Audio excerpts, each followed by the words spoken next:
23rd February 1991.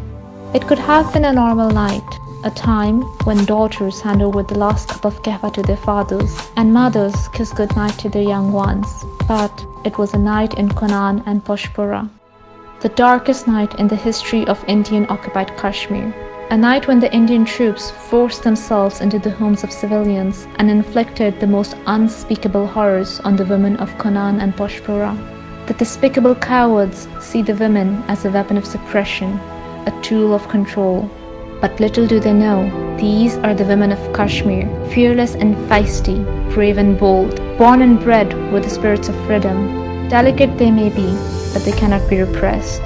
Today, in solidarity with the women of Indian-occupied Kashmir, and to mark their continuous strength and resilience, let's pay a tribute to the sacrifices, struggles, and resistance of Kashmiri women.